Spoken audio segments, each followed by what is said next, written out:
오늘 함께 나눌 말씀을 함께 찾아보도록 합니다. 우리 창세기 47장 27절부터 31절까지입니다. 창세기 47장 27절부터 31절까지 말씀입니다.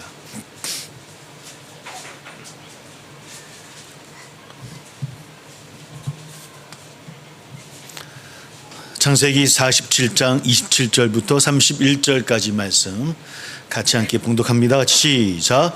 이스라엘 족속이 애굽 고센 땅에 거주하며 거기서 생업을 얻어 생육하고 번성하였더라.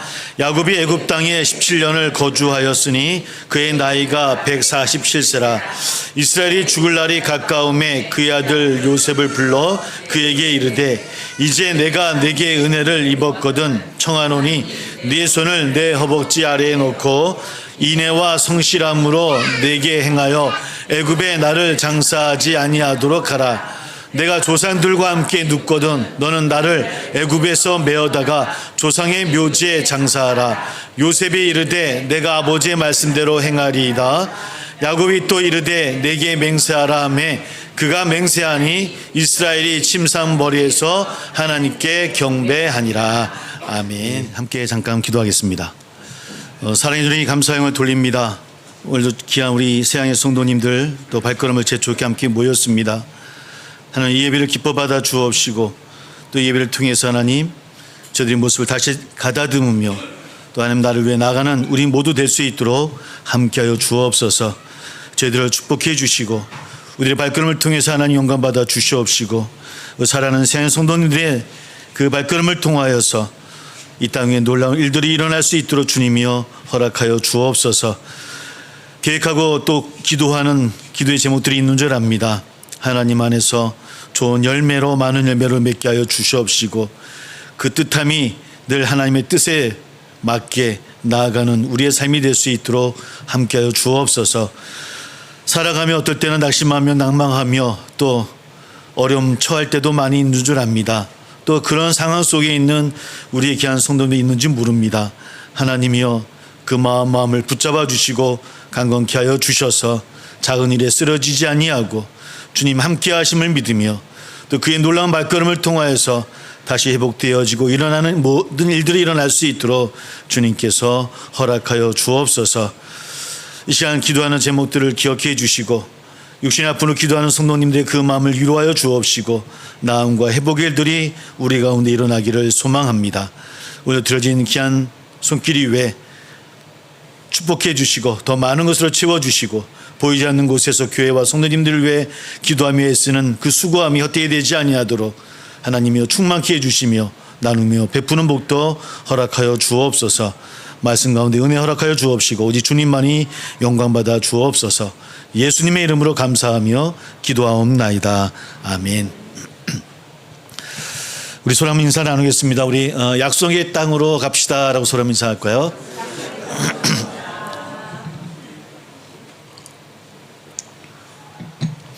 예, 우리 약속의 땅으로 갑시다 라고 인사했는데 여러분들의 약속의 땅은 어딘지 모르겠습니다. 또 하나님이 약속하신 땅이 어떤 땅이신지요. 오늘 말씀은 지난 수요일 날 함께 나눴던 말씀을 또 다시 한번 말씀을 나눕니다. 수요 예배 나누면서 주일날 예배를 다시 나누겠습니다라고 이야기했던 것이고요. 수요 예배 때 창세기를 쭉 함께 살펴보았는데 마지막 시간이었고 오늘 또 그 마지막 시간에 함께 좀 나눴으면 좋겠다고 해서 말씀을 함께 나누게 되어집니다. 보통 우리가 성경을 바라볼 때 어떤 시각으로 보느냐에 따라서 성경이 우리에게 주어지는 의미들은 많이 다르게 다가옵니다. 각 사람마다 또 있는 사람들마다 아마 성경이 주시는 말씀, 하나님의 말씀은 다르게 들려질 것 같습니다. 특별히 이 창세기가 그렇습니다. 창세기를 어떤 시선으로 읽느냐에 따라서 사실은 그 창세기가 우리에게 주어지는 의미는 많이 다르다라고 하는 것이죠. 오늘 그런 의미로 한번 오늘 말씀을 함께 생각해 보려고 합니다. 보통 창세기는 두 부류로 나눕니다. 1장부터 11장까지를 원역사라고 해서 하나님의 창조의 세계들, 또 인간의 창조들, 또 불순종, 또 인간의 죄악들 이런 것들을 나누는 것이 원역사, 그래서 1장부터 11장까지를 그렇게 나누고 있고요. 12장부터 50장까지를 이제 인간의 역사로 봅니다. 그 안에는 우리가 알고 있듯이 아브라함, 또 이삭, 야곱의 이야기들, 요셉의 이야기가 그 책 안에 담겨져 있습니다. 12장은 이렇게 시작되어집니다. 인간의 역사가 시작되어지는 12장에는 아브라함을 향해서 하나님 말씀하시죠. 친척집과 아비집을 떠나라고 이야기하면서 내가 네게 보여줄 땅으로 가라라고 명하십니다. 내가 네게 보여줄 땅으로 가라. 그리고 너로 인하여서 땅의 모든 족속이 복을 받게 할 것이다 라고 하는 복의 근원이라고 하는 그 약속을 아브라함에게 이야기해 줍니다. 즉 아브라함과 그 자손들이 복음의 구원의 촉매제가 되게 하겠다라고 하는 것이 하나님이 인간에게, 특별히 아브라함 그 민족을 향해서 주었던 약속의 말씀입니다. 우리 한번 오늘 좀 성경을 여러분들 좀 찾아가면서 함께 한번 나눴으면 좋겠습니다. 창세기 25장을 한번 찾아봤으면 좋겠습니다. 창세기 25장 8절부터 10절까지입니다.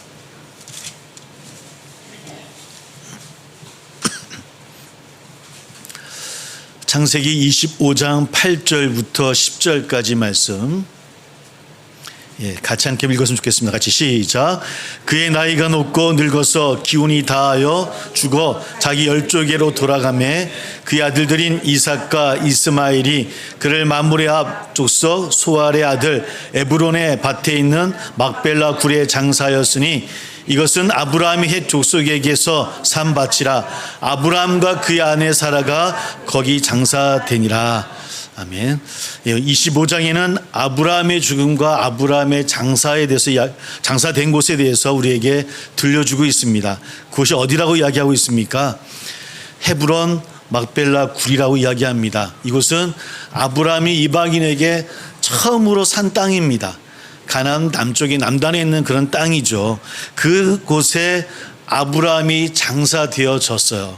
그리고 50장 13절 이하를 보면 야곱도 장사를 하게 장사되어지는데 그 장소도 똑같은 장소 막벨라 굴에 장사되어집니다. 그래서 사실은 10장에서 50장까지 이야기가 인간의 역사 아브라함의 가문의 이야기지만 크게는 아브라함의 이야기와 야곱의 이야기 가운데 이삭의 이야기, 요셉의 이야기가 주를 이루고 있다라고 보면 될 것 같습니다. 그래서 사실은 아브라함의 장사된 곳, 야곱의 장사된 곳을 통해서 창세기는 우리에게 무엇을 이야기하고자 하는가를 알 수 있더라는 겁니다. 그런 이야기를 또 창세기 마지막의 이야기, 요셉의 이야기를 가지고 와서 한번 함께 살펴보려고 합니다. 창세기의 마지막 이야기는 보통 40장 이후로 해서 요셉의 이야기로 자리를 차지하고 있습니다. 잘 알고 있죠. 요셉은 형들에 의해서 애굽으로 노예로 팔려갑니다. 보디발의 집에서 장관 집에서 노예로 있다가 또 누명을 씌우고 감옥에 갇히는 일도 겪게 되어지고요. 또 꿈 해몽의 이야기를 잘 기억을 합니다. 여러 가지 역경을 거치고 요셉은 애굽의 총리가 되어지죠. 또 그런 상황 속에서 가나안 땅이 가물어지고 그 형들이 애굽의 식량을 구하러 오게 됨으로 인해서 요셉과 그 요셉을 애굽으로 팔았던 형들과의 재해가 있었다라고 하는 것을 우리는 창세기를 통해서 잘 알고 있습니다. 그런 여러 가지 과정을 통해서 여러 번의 시험을 하기도 하고요. 그리고 끝내 요셉이 이제 형제들에게 자신을 밝히게 되어집니다. 노예로 팔았던 동생이 애굽의 총리가 되었다는 사실을 그 형들이 알게 되어졌습니다. 얼마나 두려웠겠습니까? 아마 두렵고 떨리는 마음이었겠죠. 그러나 요셉은 뜻밖의 고백을 하게 되어집니다. 우리 이것도 한번 찾아봤으면 좋겠습니다. 45장 5절 7절입니다. 45장 5절 말씀부터 읽습니다.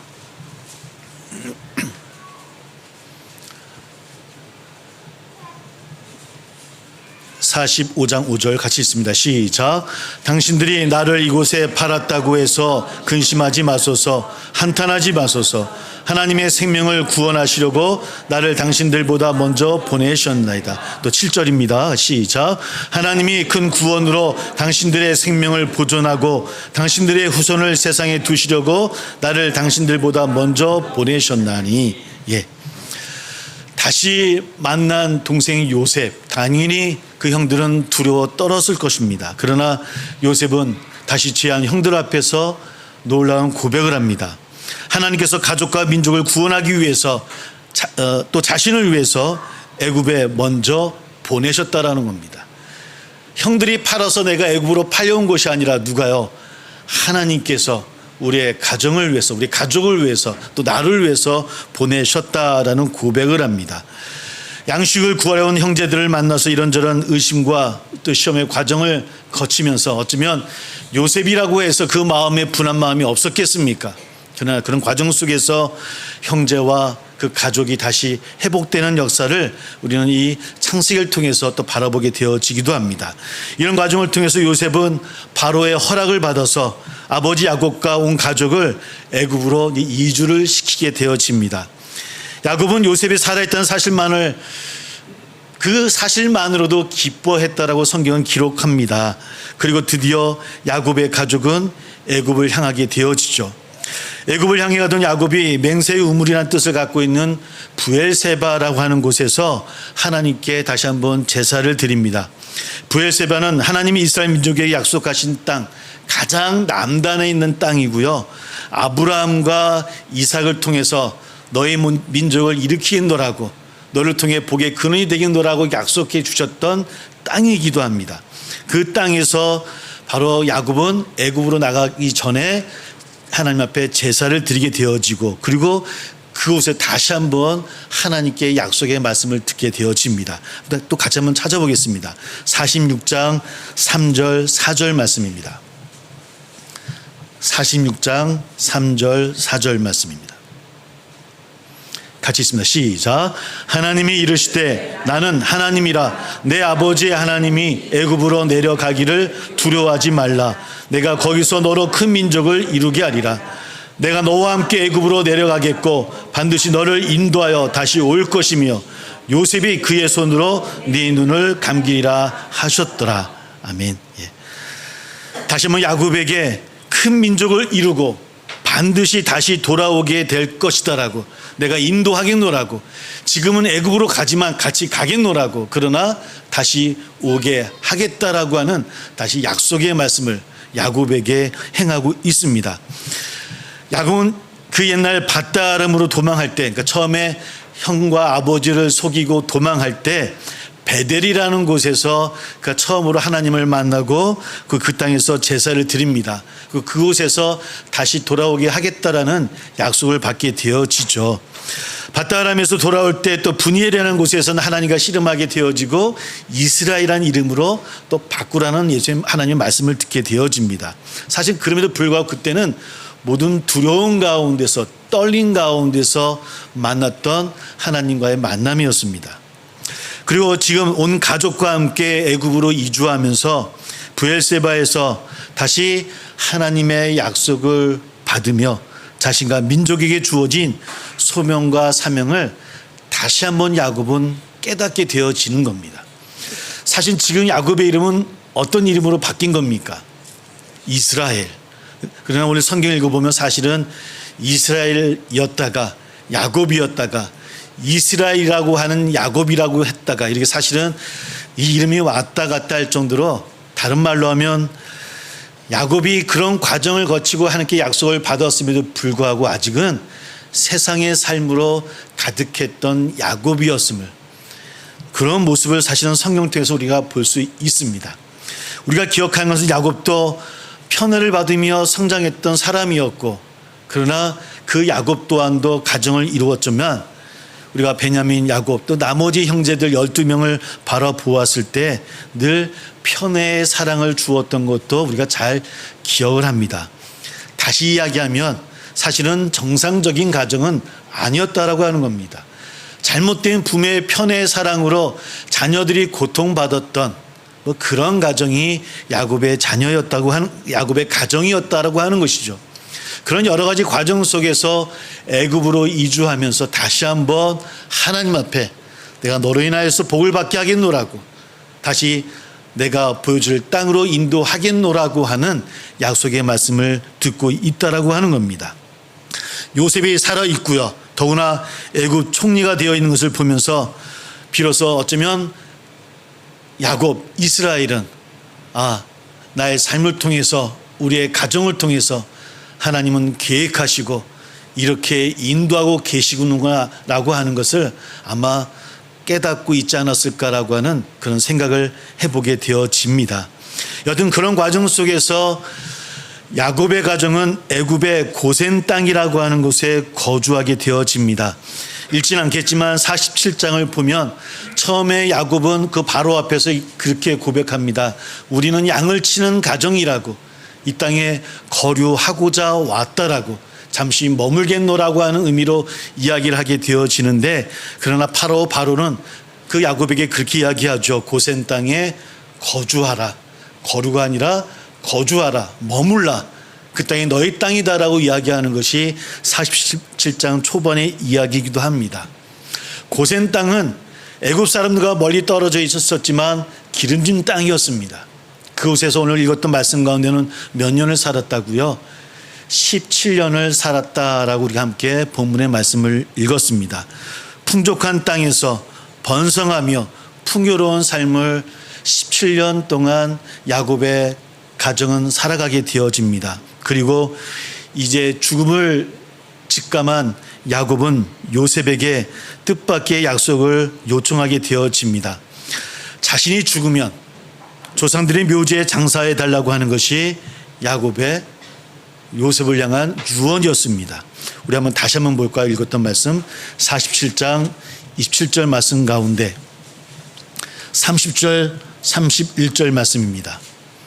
다시 한번 읽습니다. 시작. 내가 조상들과 함께 눕거든 너는 나를 애굽에서 메어다가 조상의 묘지에 장사하라. 요셉이 이르되 내가 아버지의 말씀대로 행하리이다. 야곱이 또 이르되 내게 맹세하라 하매 그가 맹세하니 이스라엘이 침상머리에서 하나님께 경배하니라. 이곳이 어디입니까? 가나안 땅 헤브론 막벨라 굴에 자신을 장사해 달라고 하는 것이 야곱의 마지막 유언입니다. 그 땅은 풍요로운 땅입니다. 머물고 싶은 땅입니다. 그저 그곳에 살아도 풍요롭게 살 수 있는, 또 그 가정은 어떤 가정이 되어졌습니까? 애굽이라고 하는 거대한 제국의 총리의 가문이 되어졌어요. 그러니 남부러울 것이 없는 그런 가문이 되어졌습니다. 그곳에 머물러 살아도 풍요롭게 살 수 있는 그런 가문이 될 수 있었음에도 불구하고 자신을 어디다가 헤브론 막벨라 굴에 장사해달라, 다시 돌아가게 해달라라고 이야기를 합니다. 수요일에도 얘기했지만 보통 성교학에서 이야기를 할 때 여러분 완전 복음화라는 이야기를 합니다. 근데 어느 나라에 가서, 그러니까 예수를 모르는 어떤 나라에 가서 그 나라를 복음화시킬 때 완전 복음화라고 결론을 내리려고 하면은 그 나라의 인구의 10%가 예수를 믿게 되어지면 완전 복음화 되어졌다라고 이렇게 평가를 합니다. 왜 그런가 하면 10%의 인구가 복음화 되어지면 그들이 그들 나름대로 그들 안에서 다시 교육을 하게 되어지고 신앙을 물려주게 되어지고 학교를 세우고 또 교육자를 세우고 이런 일들을 행할 수 있다고 보기 때문에 10%가 복음화 되어지면 그 나라는 예수의 소식을 듣지 않은 사람이 없다라고 보는 겁니다. 완전 복음화라고 이야기를 하는 것이죠. 아마 그런 의미로 아마 우리나라도 많은 선교사들이 한국에 오게 되어졌고요. 우리 한국도 그런 의미로 생각하면 완전 복음화가 되어진 나라이긴 합니다. 그렇다고 멈추면 안 되겠죠. 더 열심히 말씀을 전하고 복음을 전해야 될 것입니다. 한건 놀라운 성장을 하고 부흥을 했습니다. 보통 나라가 성장하기 위해서는 그 시대의 상황과 잘 맞아떨어지면 교회는 부흥한다고 이야기합니다. 미국 같은 독일 같은 경우는 국가주의 기독교, 그래서 우리 알고 있는 세계대전 1, 2차 전후가 국가주의 기독교가 성장했던 시대였거든요. 그러면서 기독교가 아주 완전 복음화되어졌던, 물론 그것이 잘못된 방향으로 가서 전쟁을 일으키는 나라가 되어지긴 했지만 여하튼 국가주의 기독교가 독일의 복음화에 큰 역할을 하기도 했었고요.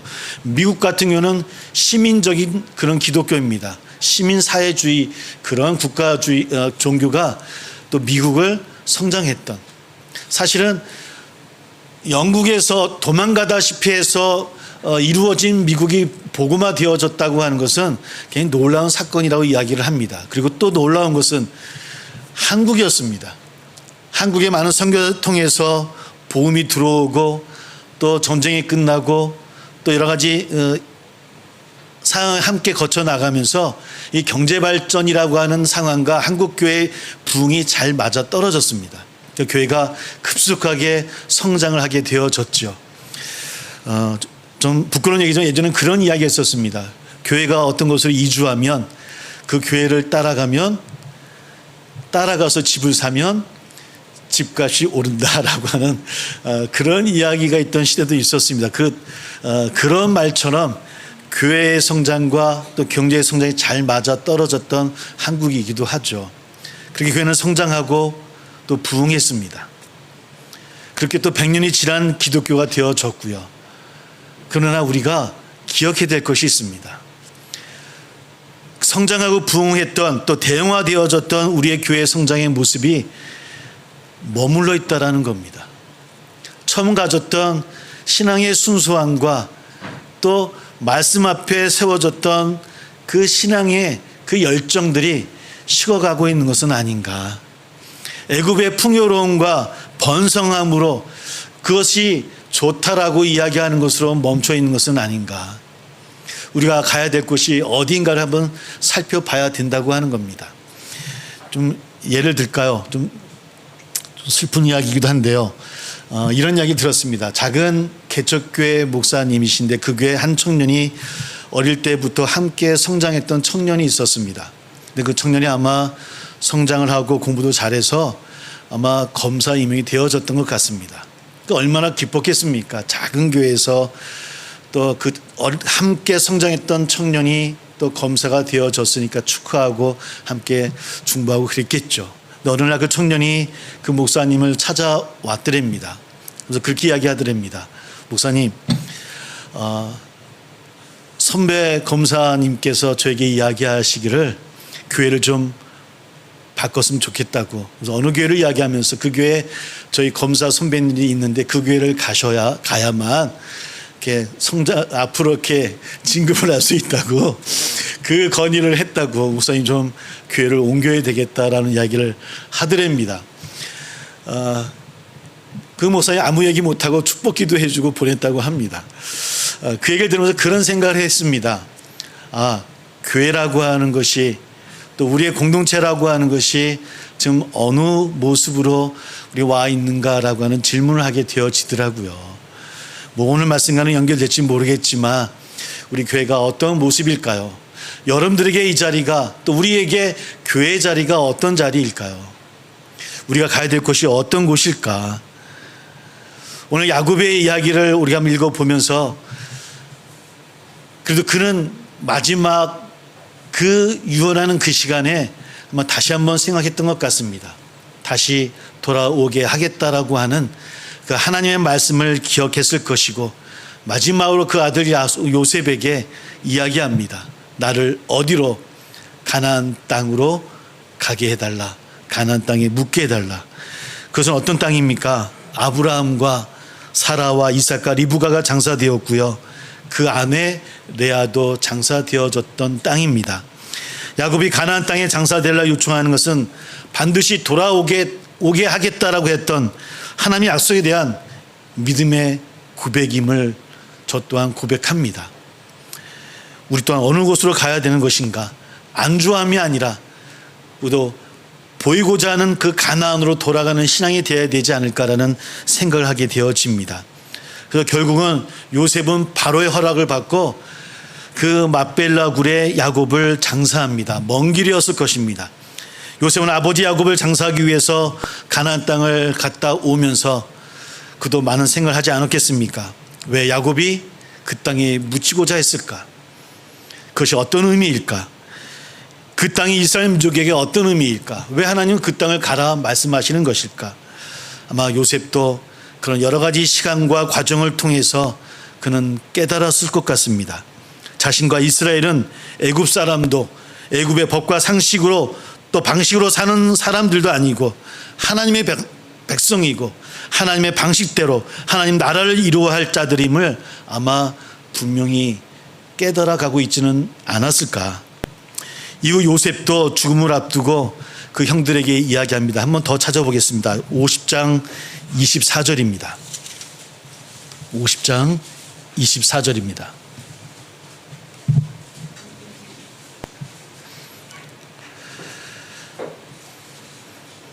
같이 있습니다. 같이 시작.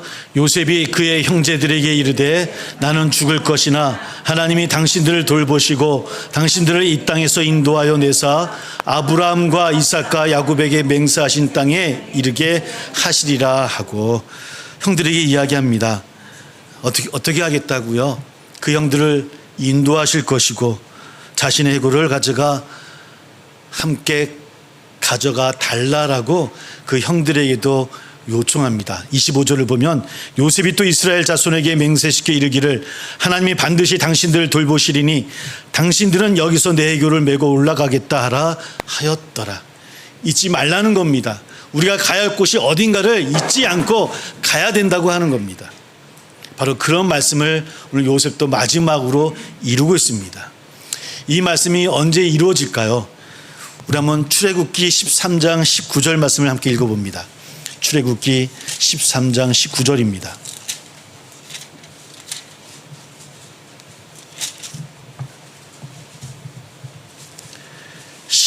말씀.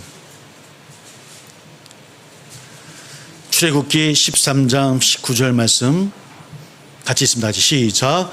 모세가 요셉의 유고를 가졌으니 이는 요셉이 이스라엘 자손이 단단히 맹세하게 하여 이르기를 하나님이 반드시 너희를 찾아오시리니 너희는 내 유고를 여기서 가지고 나가라 하였음이었더라. 몇 년이 지난 겁니까? 400년이 지났습니다. 400년이 지난 동안 뭘 모세의 영향이 있었는지 모르겠지만 이스라엘 민족은 잊지 않았습니다. 그들이 가야 할 곳이 어디라고요? 하나님이 보여줄 그 땅으로 가야 됨을 그들은 잊지 않았고요. 요셉의 유언을 400년 이후에야 이루어집니다. 그리고 읽지는 않겠지만 여호수아 24장 32절을 보면 그때서야 모든 가나안 땅을 다 정복하고 그때서야 세겜 땅에 요셉의 해골을 장사하게 되어집니다. 그것이 오늘 야곱에게 주셨던 하나님의 약속입니다. 아브라함에게 주셨던 약속이기도 하고요. 창세기의 주인공은 아브라함도 야곱도 요셉도 아닙니다. 마지막 창세기 마지막 장들 요셉의 이야기로 끝나다 보니까 우리가 늘 창세기 읽고 나면 그래 우리도 꿈을 가지고 믿음을 잘 지키면 우리 모두가 총리가 될 수 있어 라는 꿈을 가지고 끝나버리는데 아니라는 겁니다. 그 주인공은 하나님이시고요. 우리의 삶을 인도해 주신 분은 하나님이시고요. 하나님 인도하시는 그 땅으로 나가야 하는 것이 바로 우리가 나가야 할 길이라고 하는 겁니다. 바로 그 말씀을 창세기를 통해서 우리에게 주어지고 있고 그 외 모든 책들 또한 그 하나님 나라를 이루기 위한 바로 하나님 백성들의 그런 행함의 길들이라고 하는 겁니다. 사랑하는 성도 여러분, 우리 모두가 이렇듯 약속을 따라 살아갈 수 있는 삶을 살기를 주의 이름으로 소망합니다. 그것이 믿음이고 신자의 길입니다. 그러나 그 길이 쉽고 따뜻하고 편한 길만은 분명히 아닙니다. 그래서 주님은 우리를 향해서 십자가의 길이다라고 말씀하고 있는 것 같습니다. 그러나 그 구원의 약속을 따라 하나님 나라를 향해 나갈 수 있는 그 길만이 하나님 기뻐하시는 길이요 하나님과 동행하는 길이다라는 것을 잊지 않는 저나 우리 되길 소망합니다. 여러분 안주하지 마십시오. 신앙이 오랜 세월 지나고 신앙생활 했다고 해서 안주하면 안 됩니다. 이만큼 됐어라고 해서 안주하면 안 됩니다. 더 하나님께 나아가는 삶으로, 더 하나님과 동행하는 삶으로 나갈 수 있는, 그래서 이 땅에 빛된 모습으로, 소금된 모습으로 살아가는 우리 사랑하는 성도님들 다 되어지시기를 주의 이름으로 축복합니다. 이렇게 기도하겠습니다.